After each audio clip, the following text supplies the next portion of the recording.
everyone, and welcome to today's live webinar brought to you by immigrationquestion.com, your trusted source for immigration news, expert legal insights, and real time conversations with experienced immigration attorneys. My name is Anasia Mukherjee, and I'll be your host for today's important session Hope and Justice After Harm Navigating VAWA Protections and the U Visa Path for Immigration Survivors. For immigration survivors of violence, the journey towards safety and legal protection can feel overwhelming.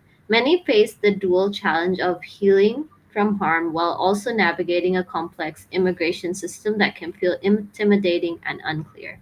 That's why we are here today to shed light on two critical protections available to survivors: the Violence Against Women's Act, or the VAWA, and the U Visa. This webinar will give you clarity and confidence you need to move forward, whether you're exploring protections for yourself, supporting a loved one, or navigating an ongoing application. We are honored to be joined today by attorney Carla Casas, the founding and managing attorney of Casas Immigration Limited.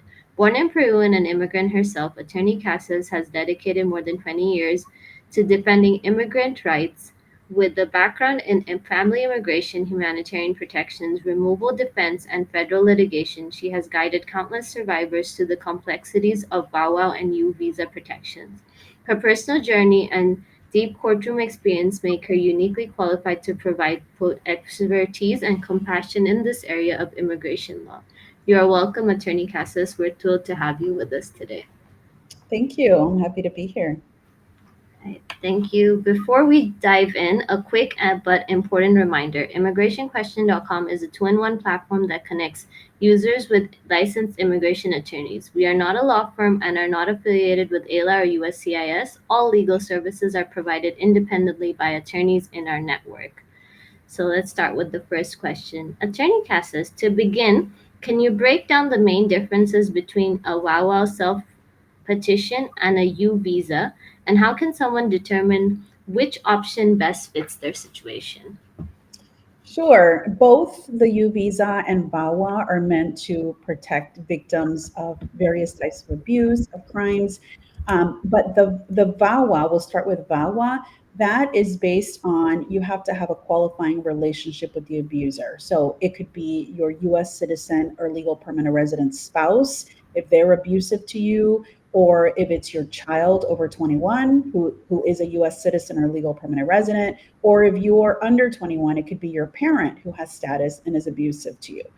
So in those cases, it basically allows you to petition on your own without the help of that family member. So you would be filing a self-petition. It does not require any sort of police report. You're not, working with authorities. If you did file a report, that's great. That's additional evidence, but it's not required. So that's the main thing. For VAWA, you do need to have a qualifying relationship, meaning that your spouse has status, your child, or your parent. The U visa, on the other hand, is for victims of crime, right? So victims of crime here in the US, it must be a qualifying crime. So it's not any crime. There's a list of crimes by statute, but it tends to be things like victims of sexual assault, of domestic violence, of battery, robbery, things like that.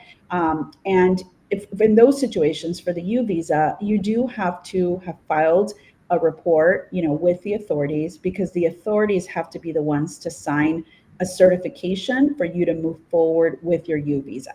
So it is dependent on you being able to obtain that certification from whether the police department or the judge or the prosecutor. It really depends what type of case we're talking about. But that's really the first step. You need to be able to get that certification. And then once you have that, then you can apply for the U visa. You're also applying on your own, basically. It's not dependent on someone else, but you do need that certification. Those are kind of the two main differences. So for individuals who do have a family member who has status, but they have been a victim of a crime, the U visa would be the option for them. Thank you for that. So, what are the key eligibility requirements survivors should keep in mind when applying for either VAWA or a U visa? Sure. So as I mentioned, with VAWA, we would need to have that relationship, right? So it's somebody who is married to a U.S. citizen or legal permanent resident, but they could also do it after getting divorced. That's something a lot of people don't know. Even when if you've divorced that person, you have 2 years from the date of the divorce to be able to apply for to file for VAWA. It could also be based again on your child. We have a lot of cases where the US citizen child over 21 is abusive to the parent. We had one situation I recall where the son, our client's son, was dealing drugs out of the house, wasn't working, just, gang members would show up. And she had asked him to leave and he refused. He was like, try to kick me out. I'll call ICE and you're the one who's going to, be deported. So in those situations, for example, that VAWA would be the qualifying, would be the case that they could file. For U visa, again, we would need, if there's been a crime that's been committed, the person does have to report it to the police and cooperate with the police. I've had situations where I recall one case here in Chicago where my client was held at gunpoint by gang members.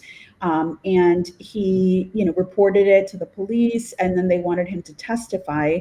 But he was afraid because these were serious gang members. And so they gave us a little bit of a hard time because they said, well, he didn't cooperate. I was able to convince them, though, that it's not, you weren't going to protect him. You cannot expect someone to put their life on the line. So he cooperated as much as was reasonably possible for him. In the end, we got them to sign, but they did give some pushback. And this is where it's really helpful to work with an experienced attorney who has handled these types of cases, who knows how to make those arguments to the authorities. But yes, with regard to U visa, we definitely need that certification. With U visa, I want to mention it doesn't matter how long ago the crime happened. Oftentimes we have individuals who say, oh, well, I was a victim of robbery, but it's already been 5 years. There is no like statute of limitations, so to speak, with regard to U visa. Now, I will say the problem we run into when it's been, longer periods of time is sometimes it's hard to find records of that. Sometimes the police no longer has the report anymore. And if the client doesn't have it, the police is not going to sign something if they don't have evidence of what happened. So it's still a good idea to move forward with those cases promptly. But we have had cases where it happened 10, 12 years ago. And if we were able to obtain the police report, we've been able to get certifications for that person, no matter how long it's been, and you can still apply for a U visa in that case. All right, thank you for that. Now, gathering strong evidence is often the most challenging part. What types of documentation carry the most weight with USCIS in these cases? Sure. Well, I think I can say that in both cases, the applicant's declaration is very important. So this is the opportunity to tell their story. We spend a lot of time on our client's declaration. And we typically also require them to obtain a psychological evaluation. That is also good evidence.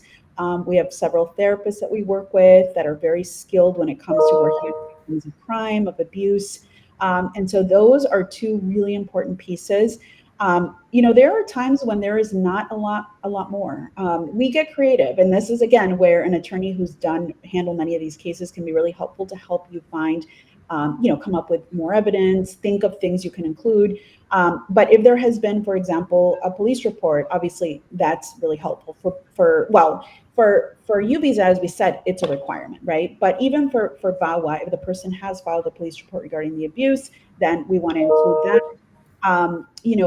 A lot of times it's things like letters of support from maybe family members who were witness to the abuse. For both, I'm referring to both VAWA and U visa because in both cases these are crime victims, basically victims of abuse. There's been times where we've included text messages, for example, for VAWA cases between the spouses, if you can see that it's an abusive, language being used, or voicemails, photos of injuries, if there have been injuries, those types of things. But again, I think one of the things that sometimes clients assume that they have to have all this evidence to be able to apply. And, there's been times we've had clients for VAWA, for example, where they had to flee the home suddenly because the spouse was so abusive, and they didn't have time to gather all this evidence and all these records. And the regulations, the law is clear that like you don't have to have this huge amount of evidence because it's understandable that you may not be able to have it, especially if your spouse was abusive. So we do get creative with which is sometimes social media. We can find evidence through there. But I would say probably the most important piece is a very detailed declaration from the client telling their story, something that's consistent, right? It's very important to make sure everything is consistent. USCIS, especially nowadays, is really nitpicking these cases and tearing things apart quickly if they see inconsistencies in the testimony. So that's the reason we do spend a lot of time on those declarations for our clients. Definitely. Thank you for that. My next question would be, from your experience, what are the most common mistakes applicants make when pursuing VAWA or U visas, and how can they avoid them? Yeah, I would say with regard to both, I would start just generally speaking with regard to both. I think what I previously mentioned, I would say that again. I think a lot of times clients assume, for example, with VAWA, a lot of times they think they have to have a police report, or they'll say like, how do I prove abuse? How do I, and there's been clients that unfortunately, for example, they divorced, they were victims of abuse, they divorced, they let 2 years go by because they didn't think that they had enough. And then when they come to me, it's already been 2 years. And unfortunately, the law is clear that after divorce, you only have 2 years to file.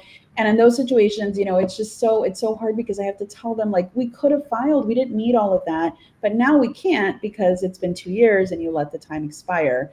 With the U visa, one thing I've also seen is sometimes when clients try to do it on their own, and they'll go and they're able to get the police to sign the certification, but then they don't realize that once you get that signed certification, you only have 6 months to file the case.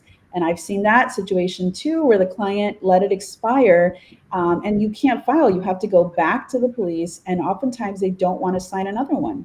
They're afraid of like fraud, or you, I don't know, giving it to someone else to file a case. They just don't want to cooperate a second time. And so I would say time is of the essence. It's so important, right, with regard to timing for both cases for different reasons, for in different ways. But I think that's really important. And then just being as I mentioned earlier too, being consistent.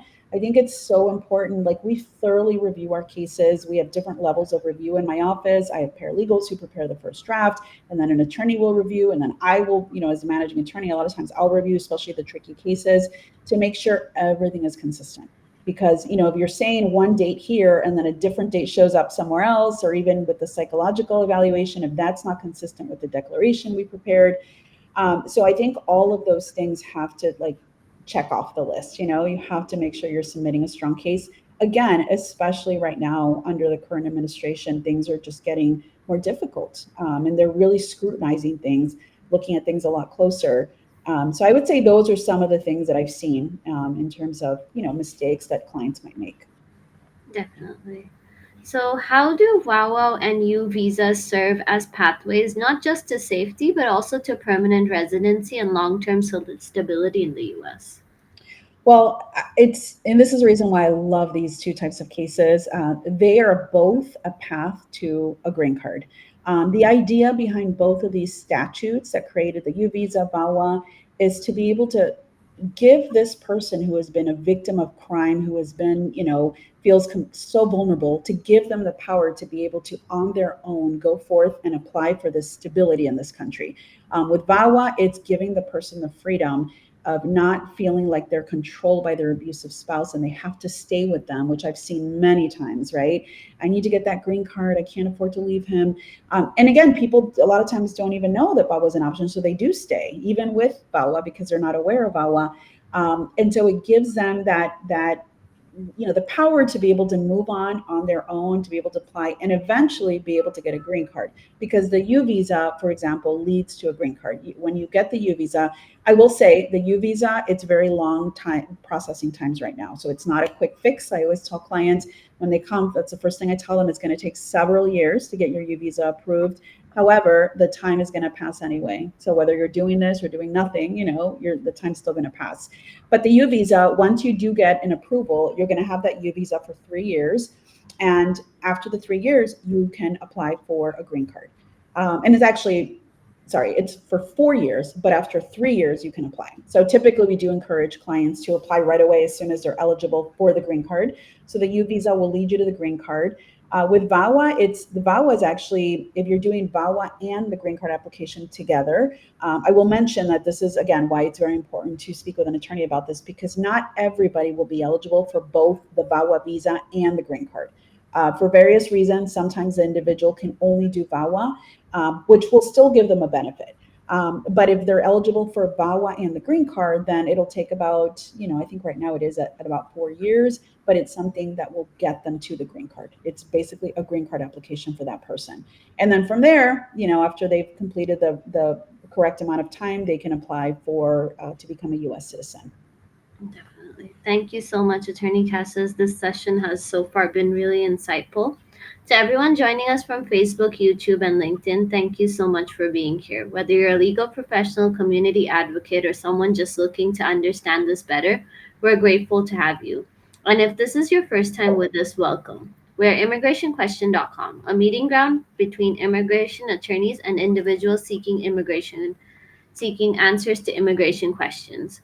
Our two-in-one platform is built with outstanding features to help simplify the immigration process. Though we are not affiliated with AILA, we are trusted by many AILA attorneys who use our platform.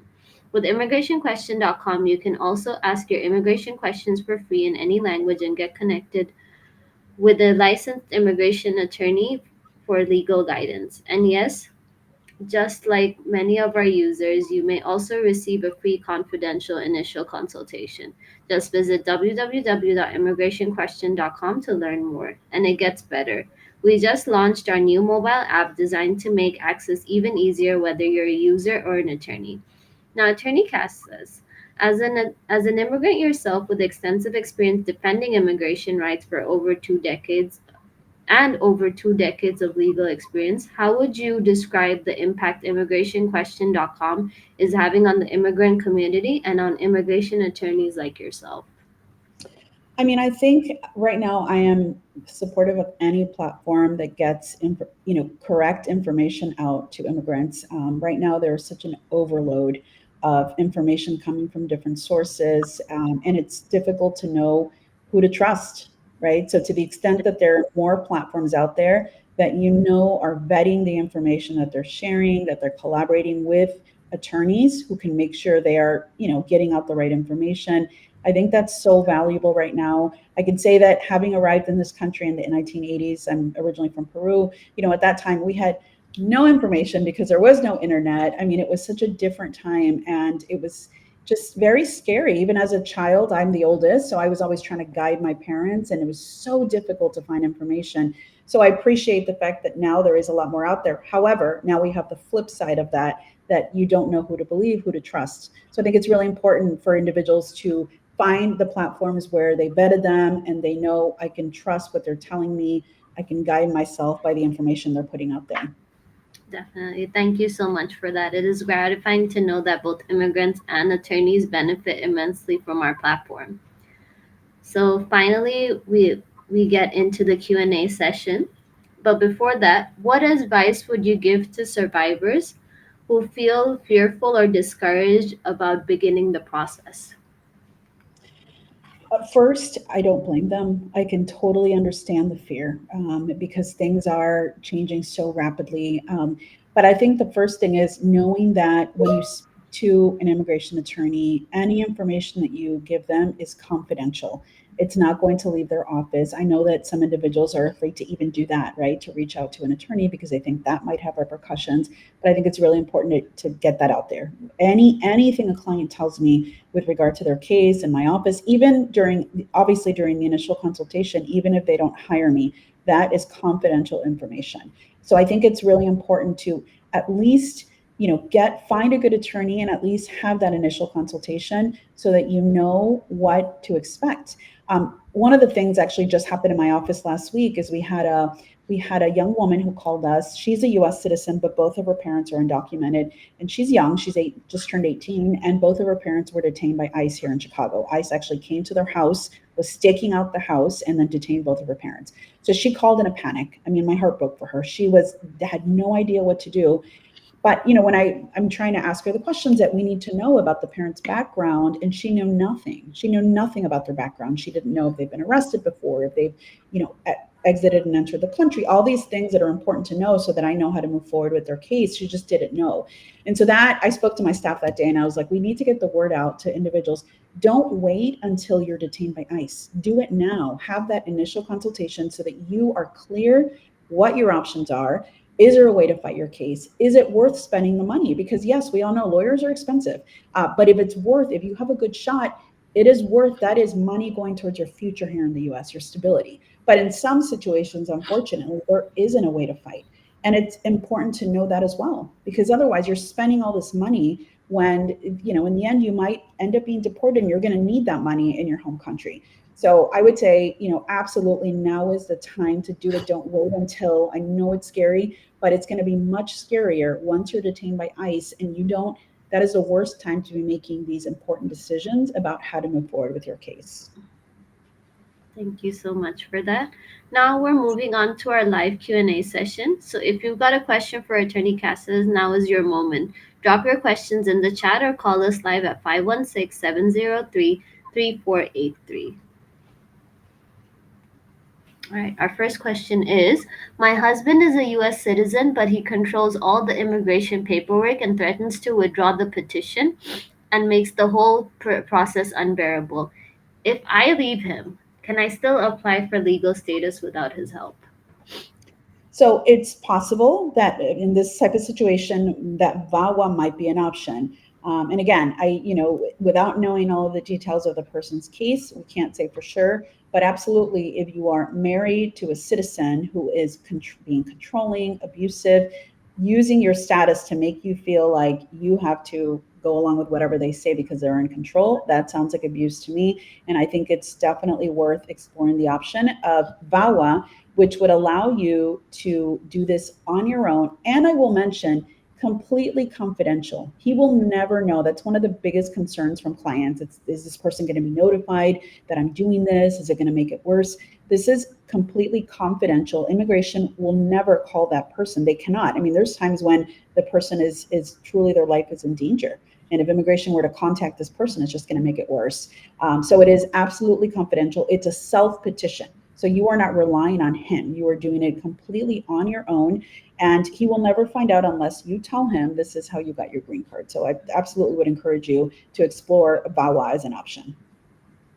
All right, thank you. Next question is, if I file for a uvisa, will my abusive partner be notified by immigration authorities? What does the whole process look like?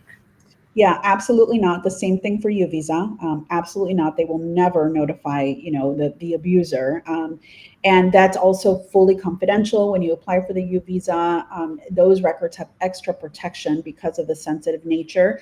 And so with the uvisa, again, the first thing is you need to get, for that one, you do need a certification from the police, which is different from VAWA. So for uvisa, and the first step really I would say is a consultation to ensure that whatever crime you were a victim of qualifies, because again, not every crime will qualify for uvisa.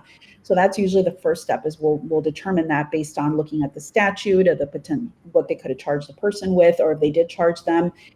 And then we would need to obtain a certification from the police department, assuming that you filed a report, or it could also be obtained from a judge. There's a lot of cases where our client obtained an order for protection, protection against the abuser, and we've been able to go to the judge and get the judge to sign the certification. Sometimes it's the prosecutor. So it just depends. All these details will be determined during the consultation. But once we apply for the uvisa does take 6, 7, 8 years. It takes a while to get a decision. But right now, it's still in place, the process where there's a potential bona fide determination, meaning that USCIS could review your case and issue you a work permit prior to the 7 or 8 years. Those cases are taking about, I would say, a year and a half, 2 years to get that work permit. It's not a guarantee, but basically it's if USCIS reviews your case and it seems like you submitted a well-documented case, like it's likely they might approve it, then they'll issue you a work permit. So you would have that potentially within, I would say, a year to 2 years. But the U visa itself will take several years. But then after that, once the U visa gets approved, then you wait 3 years and you apply. You can apply for the green card. So it is a path to permanent residency. Thank you. Next question is, I was abused by my ex partner months ago, but I never reported it to the police because I feared deportation. I haven't gone through the divorce process yet. Can I still qualify for VAWA or the U visa? Yeah, in that situation, I would say VAWA would make more sense to explore because I'm assuming the spouse has status, right? If the spouse is a U.S. citizen or a green card holder, and then VAWA will be a potential option. And again, even if you get divorced, you can still apply. You have 2 years after the divorce. Now you do have to apply within 2 years, right? You can't let more than 2 years expire. But what I love about it is it gives you the option to do what you need to do in your personal life. You don't need to stay with them, but if you choose to, that's your decision as well. Either way, VAWA becomes a separate thing. VAWA is based on the abuse that you have suffered. It's not based on whether you're still living with them or still married to them. It's based on the abuse that you have suffered at the hands of this person. So in that situation, absolutely, I think VAWA, assuming your spouse has status, then I think VAWA would be the first thing that I would evaluate for that person. Definitely. Thank you. Next question is, as a man who has suffered domestic violence from my US citizen wife, do I still qualify for VAWA protection or is this only available for women? I love this question. And it's a great question because it is called the Violence Against Women Act, but it is not just for women. That is just the name that it has. Ignore the name. We have a lot of male clients. It's interesting because when I first started practicing and I was learning about VAWA, I learned about it from other attorneys, and a lot of attorneys would say, well, I think a male VAWA case is going to be harder. But things have changed, and it's we all understand that absolutely abuse is not just physical, because most of our male clients have been victims of emotional, psychological abuse. Some might be, physical as well. But we've had many male clients, and we have been able to file those cases, have gotten them approved because it's not dependent on your sex. It happens to both sexes, especially when we're talking about the imbalance of status, which is such a big thing, right? When that other spouse is a citizen, we see it happen often, unfortunately, where they use that control. Well, I'm the one who calls the shots. You have no say. You could be deported at any moment. And it happens to both men and women. And absolutely, as a male, you have the same right to apply as a woman does. Okay, thank you for that. Next question. How long does the U visa process take, and will I be able to work legally while waiting? So the U visa process does take, I think right now we're at I think it's 8 years. It's a long time to get the final decision. But as I mentioned earlier, when you file for the U visa, not everyone will get this, but in our office, the majority of our clients have received the work permit within a year and a half to having filed the case, and it's under the bona fide determination process. BFD process is what they call it. And again, this is going to be for individuals that submit a well-prepared case. They include all the items that USCIS wants, and it's sort of like a superficial review that USCIS does, and they say, okay, we think there's a chance we'll approve, so we're going to give you this work permit. So yes, they will, as of today, that's the case. Obviously, with this administration, we don't know what's coming. But at this point, we still have that process in place, and we are still receiving the work permit for individuals who apply for U visa. Definitely. And then, thank you. Our next question, which is also our last question from the audience, is, do I need a lawyer to apply for a U visa or can I do it on my own? With any process you can do on your own. You're not required to have an attorney. Do I recommend it? Absolutely not. The U visa in particular, U visa and VAWA cases, are very tricky. You need to be able to prepare it, especially with, for example, even starting from getting the certification from the police department. As I mentioned, there's times when the police department will give us pushback. Sometimes they don't fully understand what the U visa is, and I've had to call chief of police and explain, this is you're not giving them the green card. All you're saying is you're certifying they were a victim and they cooperated. It's complex. There's going to be a lot of points along the way where you could absolutely benefit from legal advice, and not just any attorney, an attorney who has handled a lot of U visas, because that in itself is sort of a special area that not all attorneys handle. So can you do it? Absolutely. Just like you can represent yourself in criminal court by yourself, but is that recommended? I definitely would not recommend that. So I think it's worth spending the money to make sure that if you're going to do this, submit the strongest case possible. Definitely. Thank you so much, Attorney Casas, for sharing these powerful insights. Your clarity and compassion is invaluable for survivors seeking both protection and stability. To our audience, thank you again for joining us. We hope this conversation has given you clarity on navigating VAWA protections and the U visa path for immigration survivors. Don't forget at immigrationquestion.com, you can ask your immigration questions for free and get in touch with a licensed immigration attorney who understands your case. You may also be eligible for a free confidential initial consultation. So head over to www.immigrationquestion.com and sign up today. And if you want to revisit this session or share it with a colleague, you can catch the replay on Spotify. Just search Borderless Talk by immigrationquestion.com.